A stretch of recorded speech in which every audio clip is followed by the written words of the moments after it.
Hello friends, welcome to EPG Pathshala. Today, in the segment of social legislations and crime, we are going to discuss a very interesting topic. I am Suman Dash Bhattamishra, Assistant Professor of Law at National Law University, Odisha. And I will be discussing today with you the module of Social Problem of Dowry and the Dowry Prohibition Act. Now, before we begin the topic, let us try to understand the evolution of dowry as a social problem. The evolution of the phenomenon of dowry has deep-rooted and highly noxious connections with the social status of women. To understand how dowry developed into the menace that it is today, it is necessary for us to understand two premises. Firstly, the decline in social status of women. And this is a very important segment because this decline in the social status of women has been the first and foremost cause for evolving dowry as a social problem. And secondly, the inevitable economic ramifications of their degenerated social status. Society and economics are very intricately connected with the status of people, and the status of women has been significantly affected by these two factors. So, what was the transition in social status of women, and what were the exact contours of this social status change which led to the decline in their status? So, we will begin with an understanding of the transition of social status of women in the later Vedic age. The practice of dowry is very common in India and has been carried forward in the name of tradition and culture in different parts of India for several centuries. Historically, dowry is said to have begun in the later Vedic age in India. Indian society is believed to have had no such practice like dowry in the early stages, that is, the Rig Vedic age. However, with moral corruption that crept into the Indian society at various levels in the later Vedic age, position of women started declining. So, what were the reasons for the decline in their status? What exactly happened in the later Vedic change? What prompted the stage of the Rig Vedic to proceed into the later Vedic with moral corruption? There were various reasons for the erosion of moral values in Indian society, but the primary one was the monopoly of Brahmins on all intellectual and spiritual matters. As a consequence of Sanskritization, a certain degree of social purity was attached to rituals, rites and spiritual practices, which, as we know, were always a very important part of Indian traditions. And as a necessary concomitant of socially approved terms of purity, exclusively of a class of people also arose in matters concerning knowledge and spirituality. The exact consequence of this was the confinement of segments of knowledge and spirituality to a certain class of people, in this case the high caste Brahmins. This led to a strong monopolization. This marked the beginning of manipulation of available sources of religious literature as well as misinterpretation of the content therein. What happens as a consequence of exclusivity in relation to literature, knowledge and sources of knowledge is that the segment of society, in this case the rich and the powerful as well as the Brahmins, who started monopolizing the sources of literature, started interpreting them on their own. This resulted in a certain misinterpretation of the text. Consequently, all religious instructions were interpreted to the disadvantage of women. Whereas in the early Vedic age, women had the privilege of education and intellectual pursuits as well as spiritual advancements. In the later Vedic age, freedom of women was curtailed and their role was limited only to the domestic and household spheres.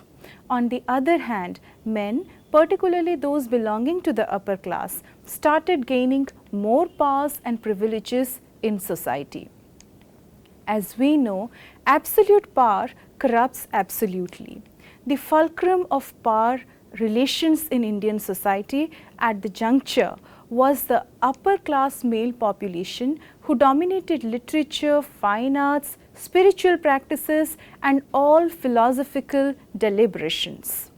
A necessary result of the uninhibited freedom was the creation of a reckless power structure that dominated Indian society, culture and traditions for a very long period of time. With a massive decline in the status of women and the resulting meteoric rise of men as intellectual and spiritual masters of a very powerful civilization, potentially noxious and permanently social norms and values were dictated during this phase. Along with the rise of men was the decline of women, and together it created a very vicious circle. They were in a various concoction of arrogant, exploitative tendencies and selfish confinement of the world of knowledge to the privileged few. With the doors of education, literacy and knowledge closed, women were then conditioned to believe that marriage and rearing of children was the only role they had to play in society. So they were made to believe that they had a certain role play. This was a result of social conditioning, a process as a consequence of which women stopped exploring their true role in society and started believing what was told to them as their destiny. The competence of women was tested by parameters like child rearing capacity, craft and culinary skills, ability to nurture and rear children, etc. With these were added abstract conceptions of sacrifice, care, etc. with unlimited denotations and highly elastic connotations. So as we see, the status of women and the changes, the transition which was brought about in their role has a very long historic process of social conditioning. It was not the result of a day or two of norms being dictated to women. It was the result of centuries of exploitation and social exclusion of women from all sectors which were having an impact in spheres of knowledge or economics. The economic consequences of these social factors and practices have also contributed very significantly to the growth of dowry. So now friends, we'll take a look at what these economic ramifications and factors were. An expression that is very often used by scholars to depict the role of women in the Vedic age is queen of the household. The phrase signifies that women were supposed to dictate everything in connection with internal matters of the household, and men were supposed to comply. While that may have been the ideal and may also have been practiced for some period possibly, what cannot be denied is that very soon the position of women was brought down to that of slaves. The reason behind it was the negligent role played by women in economic aspects of society. Men were considered to be breadwinners, and that was an important link in the economic equations of Indian society, while women were seen as negligible spectators. The fact that men went out to work was a very important economic factor in the sense that it brought together many economic players. However, women were confined to the household. So, although they were supposed to be the queen of the household, since it was the man who brought the money to run the house, he was considered and gradually became the more dominant one in the power relation. Gradually, they started being treated as chattels and objects. This objectification of women was also a very, very important factor in them becoming the economic loose points in the entire society. Since men were supposed to be the breadwinners and run the economy of the household upon marriage, they were supposed to look after the economic needs of the wives as well, as it was taken for granted that a married woman would not be an earning member of the family. At the time of the marriage, she was sent to her matrimonial home with gifts, money and essential commodities. Perhaps it was a later development when we finally realized that it was the men who were supposed to earn, and since women were about to be economic dependents on the men, probably the entire process of making do or settling the economic imbalance that was created between the man and the woman started by parents of the girl or the woman trying to compensate by giving gifts in the process. It is difficult to state with certainty whether giving gifts to women at the time of marriage started as a compulsory practice or whether it was a voluntary one. A plausible theory which has been put forth by many sociologists is that it could have started as a voluntary practice, and maybe later on gifting may have turned into a mandatory social practice, giving rise to the present day problem of what we call dowry. Thus, socially speaking, dowry is a practice that has its connections with women being treated as economic commodities and not as equal human partners. It is the consequence of a thoroughly imbalanced social equation, one that tilts in favor of men and is heavily biased against women. Since we discussed about the evolution of dowry and tried to discuss also the connection that social factors and economic factors have with dowry, we also discussed what dowry looked like in the later Vedic age and early Indian society. It is now time for us to reflect on what dowry stands as in the modern age. In ancient and medieval times, practices like polygamy, sati, etc. complicated very severely the problem of dowry because they compromised the status of women even further, with women being treated as economic burdens and the birth of a daughter being treated as a social disadvantage for the family. This system of dowry continued to spread further. In modern times, the practice has been seen in almost all parts of India, but has been the most prominent one in states like Bihar and Uttar Pradesh, where the price to be paid by a woman's family for marriage is directly proportional to the education, qualifications and social status of the groom. The practice of dowry has grown in India shamefully over a long period of time.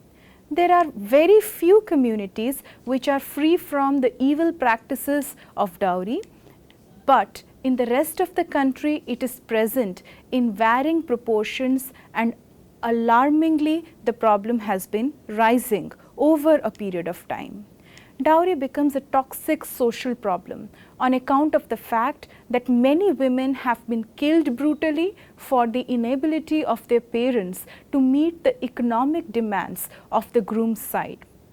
Apart from that, it erodes the basic dignity to which every human being is entitled, irrespective of gender or social status. As a consequence of dowry and the resulting treatment of women as economic burdens, some very serious crimes are perpetrated against them. One such offence is female feticide, because obviously the killing of the girl child in the womb is the safest possible way, according to chauvinists, to stop the economic exploitation that can come from dowry. Such crimes bring out the worst side of humanity. Killing a girl child even when she is not born is female feticide, or killing her right after her birth can qualify as female infanticide, and both these practices are common to avoid the economic burden of raising and marrying her off, and these are very extreme forms of social problems that depict that a society has been rotten in the heart. Hence, dowry is not just one problem in itself, it is the genesis of almost all disabilities that women can suffer from in the social context. A chief consequence of this social menace is the declining sex ratio in India. The Indian Penal Code, in the light of the social problem of dowry, makes a provision in section 304B for penalizing homicide resulting from dowry. Now, this is known as the offence of dowry death and has been clearly laid down in section 304B. According to this section of the Indian Penal Code, dowry death can be said to have been committed when a woman dies under unnatural circumstances within 7 years of her marriage. Now, apart from this, the death which has been caused under unnatural circumstances must be shown to have had connections with cruelty to which the women must have been subjected, and such cruelty must have been in connection with demands for dowry. However, the mere penalization by including a promising section like section 304B into the IPC was never sufficient, because for section 304B to apply, as we see, the offence has been called dowry death. So, for this section to apply, it was also necessary that the woman was dead at the time. So, what could be done to prohibit dowry or to prevent dowry without causing damage to the life or health of the woman? With this purpose, in 1961, the Dowry Prohibition Act was passed. This legislation has been a landmark legislation and a very important one in connection of prohibiting the practice of dowry. The realization that the practice of dowry needs to be curtailed drove the legislature to pass the Dowry Prohibition Act in the year 1961. The purpose of the legislation was to prohibit dowry in all its forms and manifestations. The Act penalizes not only the taking of dowry but also the giving of dowry. So, it is important to understand that both the giving and taking of dowry have been prohibited under the Act, not just the taking of dowry. The purpose of this legislation is to build pressure on both the bride's and groom's sides to abstain from the use of dowry. It was realized over a period of time that if parents and relatives of some women agree with the proposition of dowry, whether less or more, it would be impossible to stop the practice. That is why the two-pronged approach of prohibiting both the giving and taking of dowry is considered to be a very significant step in this area. Further, economic capacity of a segment of people often becomes a legitimate ground for expecting dowry from others. So, for example, if the parents of a girl X are extremely rich and they start giving out dowry, it creates a social pressure on some other women and their families to give dowry even if they may be economically deficient. So, being rich and giving dowry may be economically connected, but that does not make the practice legitimate. That is why the giving of dowry as a process in itself had to be penalized. As a consequence, people with lesser economic capacity would have found it difficult to get their daughters married, thus perpetrating and carrying forward the practice of dowry. So, the only way to check the growth of dowry as envisioned in this Act is to stop not only the acceptance but also the giving of dowry. The term dowry has the following essential elements under the Dowry Prohibition Act. Firstly, dowry includes any type of property as well as valuable security.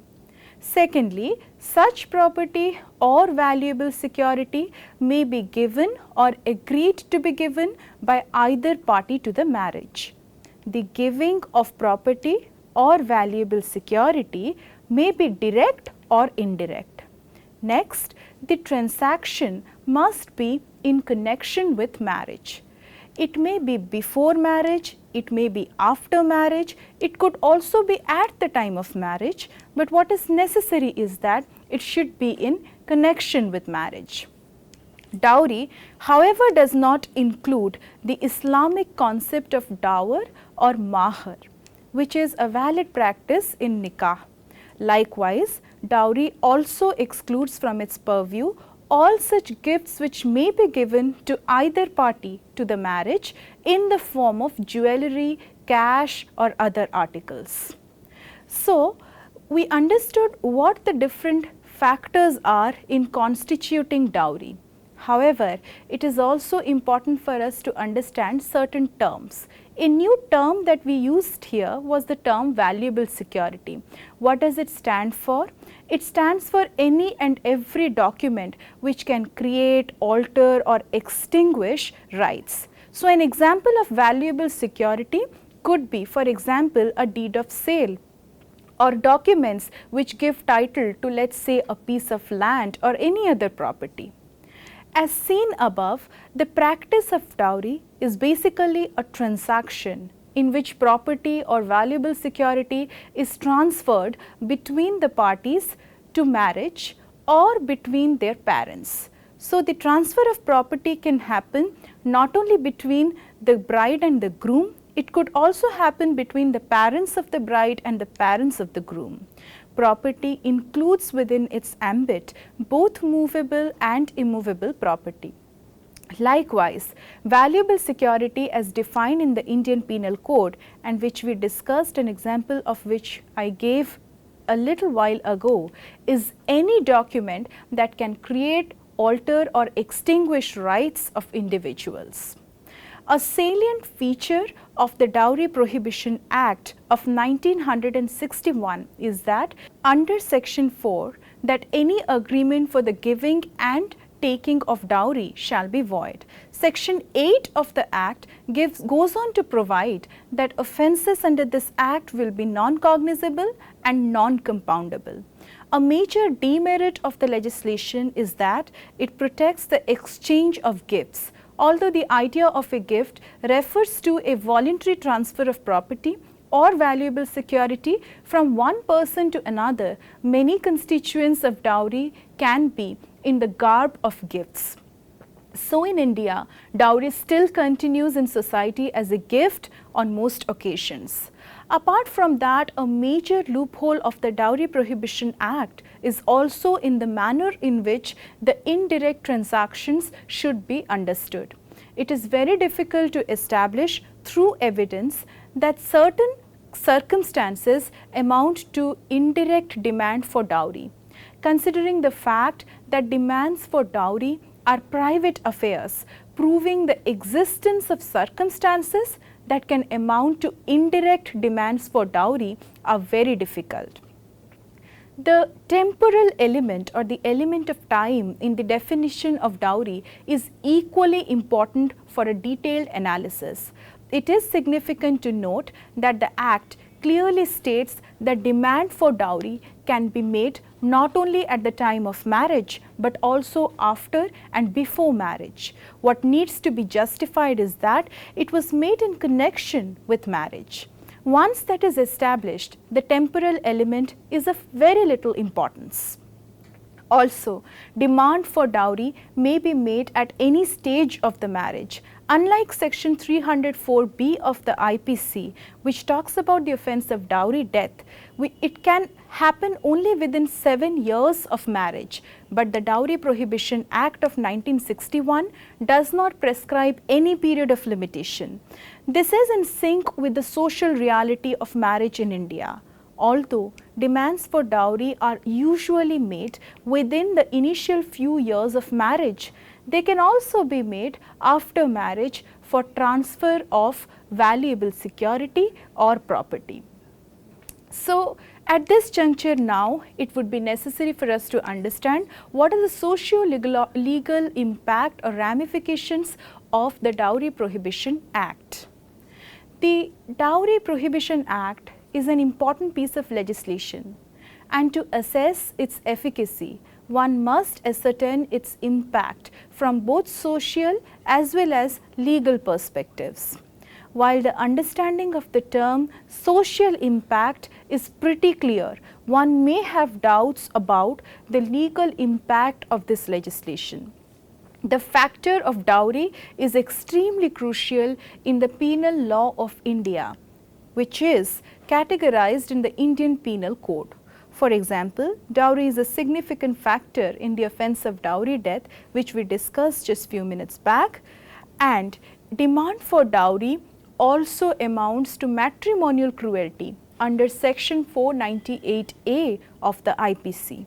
So, for instance, if a woman has been the victim of dowry death, no relief can be given to her family if they are unable to establish it in a court of law that the death resulted from demand for dowry.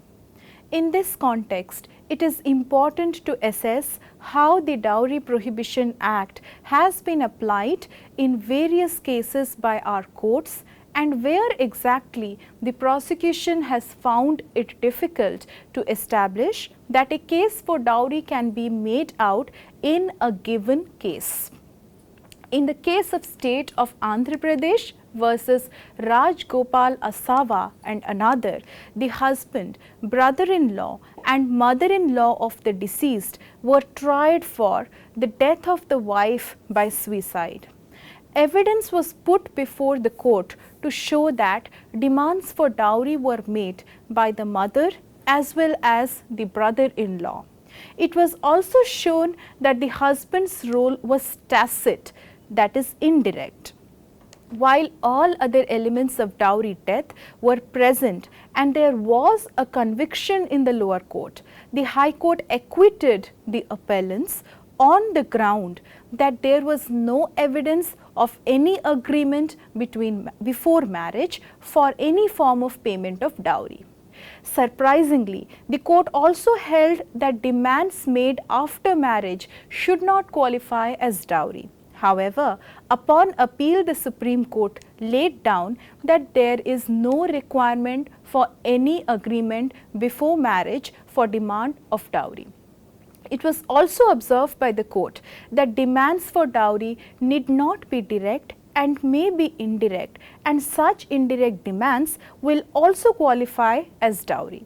So, we see how direct and indirect form of demands can both qualify as dowry. Another important section of the Dowry Prohibition Act is the prescription of penalty of 5 years for giving as well as taking of dowry. However, given the social reality of India, there may be occasions in which the bride or her family may have no option but to concede to the demand for dowry. In such cases, will the woman or her family be made liable under the Act? This question was the subject matter of the case of Pooja Saxena versus another state and another in 2010. In this case, the groom's side had made a demand for dowry at the time of engagement. With the fear of the engagement being called off, the bride's side had no option but to concede to the demand of the opposite side. Such situations are extremely common in India, as calling off an engagement or marriage is considered to be a loss of honor and a matter of irreparable loss of dignity for the bride's family, especially in middle class society. Keeping this social reality of India in mind, Section 7 Clause 3 of the Dowry Prohibition Act was crafted. The section says that cognizance shall be taken of the circumstances under which a party had conceded to the demands for dowry. If the consent was given under circumstances of force or duress, the protection of Section 7 Clause 3 will be available to the victim. Accordingly, in Pooja Saxena's case, the victim was granted the benefit of Section 7 Clause 3 and penalty under Section 3 was not given to them. So, at this point, I will like to conclude the topic for you. To conclude, the Dowry Prohibition Act is a very important social legislation. It has a far-reaching impact on curbing the evil practice of dowry, although it also has its inherent defects. However, a significant contribution of the legislation is that it is deeply contextualized to the social realities of India in relation to dowry. Nevertheless, some changes need to be made, especially in the definitional aspects of the legislation. Historically, dowry system is said to have been introduced as a consequence of moral corruption of society in the later Vedic age. In the later Vedic age, freedom of women was curtailed and they were expected to be in charge of the domestic front only. Lack of literacy and education was a primary reason for the declining status of women.